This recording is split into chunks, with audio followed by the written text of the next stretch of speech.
ವೀಕ್ಷಕರೇ, ನಮ್ಮ ಚಳ್ಳಕೆರೆ ಟಿವಿಗೆ ಸ್ವಾಗತ. ಇಂದಿನ ಪ್ರಮುಖ ಸುದ್ದಿ.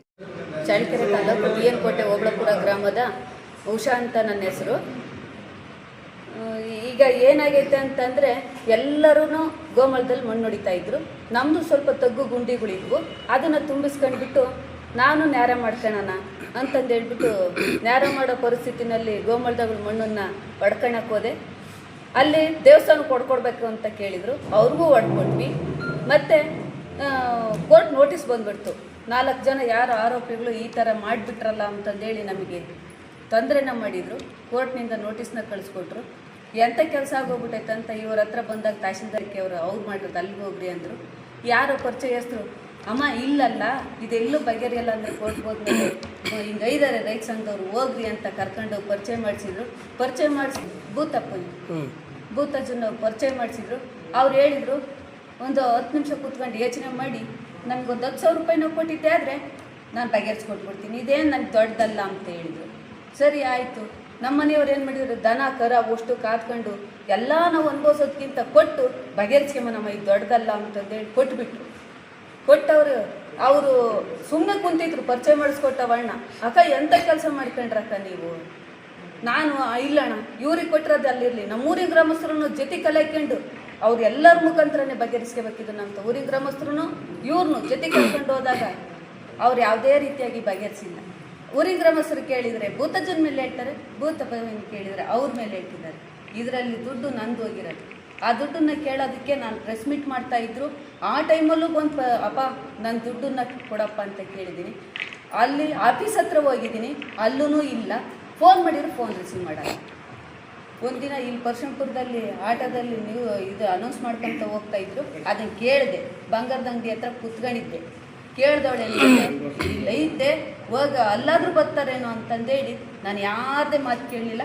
ಡೈರೆಕ್ಟಾಗಿ ಹೋಗಿ ಬಂಗಾರದ ಅಂಗಡಿ ಹುಡುಗ ಇದ್ದ ಭರತ್ನಲ್ಲಿ ಬಿಟ್ಟು ಬಂದೆ. ಬಿಟ್ಟು ಬಂದರು. ನಾನು ಹೋಗಿ ಆಶ್ರಮದ ಹತ್ರ ದುಡ್ಡು ಕೇಳಿ, ಸತ್ಯನೇ ನನಗೆ ಬೇಕಾಗಿರೋದು ದುಡ್ಡು, ಇಲ್ಲಾಂದರೆ ಜಾಮೀನು ಬೇಕಾಗಿತ್ತು. ಯಾಕೆಂದರೆ ಇಷ್ಟು ದಿನ ಸಿವಿಲ್ ಕೋರ್ಟ್ ಆಗಿತ್ತು, ಈಗ ಸೆಷನ್ ಕೋರ್ಟ್ ಹೋಗೈತೆ. ತೀರಾ ಜಾಮೀನಾದರೂ ಕೊಡಪ್ಪ, ನನಗೆ ದುಡ್ಡು ಕೊಡ್ದಿಲ್ಲದ್ರೆ. ನಮ್ಮೂರಿನ ಗ್ರಾಮಸ್ಥರು ಯಾವುದೇ ರೀತಿಯಾದನ್ನು ಜಾಮೀನು ಕೊಟ್ಟಿಲ್ಲ. ಯಾಕೆ ಅಂತಂದ್ರೆ ನಾನು ದಾರಿ ಬಿಡ್ಬೇಕಂತ ಅವ್ರಿಗೆ. ಅದು ನಮ್ಮ ತಹಶೀಲ್ದಾರಿಗೆಲ್ಲ ಅರ್ಜಿ ಕೊಡ್ತಿದ್ದಾರೆ, ದಾರಿ ಬೇಕು ಅವ್ರಿಗೆ. ಯಾಕೆ ದಾರಿ ಕೊಡಲ್ಲ ಅಂತಂದ್ರೆ ನಾನು ಇವತ್ತು ಅವ್ರ ಮಂಡಲ ಪಂಚಾಯತಿ ಸೇರಿಸ್ಕೊಡ್ಬೇಕಂತ ನಾನು ಸೇರ್ಸಕ್ಕೆ ನನಗೆ ಇಷ್ಟ ಇಲ್ಲ. ಅನುಮತಿ ಮೇಲೆ ಅಡ್ಡಾಡ್ತೀವಿ ಅಂದ್ರೆ ನಾನು ಬಿಡ್ತಾ ಇದ್ದೆ. ಅದು ತಹಶೀಲ್ದಾರ್ಗೂ ಗೊತ್ತು, ಅದನ್ನು ನಾನು ನಾಳೆ ಅವ್ರಿಗೂ ತಿಳಿಸ್ಬಂದಿದ್ದೀನಿ. ಇಷ್ಟು ಮಾತಾಡೋದಕ್ಕೆ ನನಗೆ ಅವರು 17ನೇ ತಾರೀಕು ಏನು ಹೇಳಿದ್ರು ನಿಮ್ಗೆ ಅವರು? ಇಲ್ಲಿಗೆ ಬಂದಾಗ ಪ್ರೆಸ್ ಮೀಟಿಂಗ್ ಹತ್ರ ಬಂದಾಗ ಜಾಮೀನು ಹತ್ರ ಕೊಡಪ್ಪ, ದುಡ್ಡು ಕೊಡ್ದಿಲ್ಲದ್ರೆ ನನಗೆ ಯಾರು ಕೊಡ್ತಾ ಇಲ್ಲ ಅಂತ ಕೇಳಿದೆ. ನಾನು ಯಾತು ಕೊಡೋದಿಲ್ಲ ಅಂತ ಎದ್ದೋದ್ರು. ಮತ್ತು ಒಂದಿನ ಫೋನ್ ಮಾಡಿದಾಗ ಮಹೇಶ್ ಅವ್ರ ಹತ್ರ ಮಾತಾಡ್ತೀನಿ ನಾನು, ಇಲ್ಲೂ ಮಾಡಿಕೊಟ್ರು ಫೋನ್ನ, ನೋಡಮ್ಮ ಬಗೆಹರಿಸ್ಕೊಡೋಣ ಅಂತ. ಹೋಗಿ ಬರೋಣ ಅಂತ ಅಂದವ್ರು ನನಗೆ ಎಂದೂ ಕೈ ಸಿಕ್ಕಿಲ್ಲ. ಮತ್ತೆ ಒಂದಿನ ಹೋಗಿ ಫೋನ್ ಮಾಡಿದೆ, ಬಾಗ್ಲಾಕಿತ್ತು. ಏನಪ್ಪ ಇಲ್ಲ ನೀವು ಅಂತ ಕೇಳಿದೆ. ಆಯ್ತಮ್ಮ ನಾನು ಫೋನ್ ಮಾಡಿ ಬಗೆಹರಿಸ್ತೀನಿ ಅಂದರು. ಯಾವತ್ತೂ ಬಗೆಹರಿಸಿಲ್ಲ. ಇದಂತ ಕಾರಣಕ್ಕೆ ಯಾವುದೇ ರೀತಿಯಾದ ನ್ಯಾಯನೂ ಕೊಡಿಸ್ಲಿಲ್ಲ ಭೂತಜ್ಜವರು. ಈಗ ಆ ಅಮೌಂಟನ್ನು ವಾಪಸ್ ಕೊಡೋದಕ್ಕೆ ಪರಿಹಾರ ಮಾಡಿಕೊಡ್ತಾ ಇಲ್ಲ. ಆ ಅಮೌಂಟು ನಾವು ಕೊಟ್ಟರೆ ಸಾಕಾಗೈತೆ, ಇಲ್ಲಾಂದರೆ ಇದು ಪೊಲೀಸ್ ಸ್ಟೇಷನಲ್ಲಿ ಬಗೆಹರಿಸ್ಕೊಂಡು ಕಂಪ್ಲೇಂಟ್ ಕೊಟ್ಟು ಅಂತ ಹೇಳ್ತಿದ್ದಾರೆ. ಅಮೌಂಟನ್ನು ಕೇಳಿದರೆ ಯಾರು ಹೇಳಿದಾರು?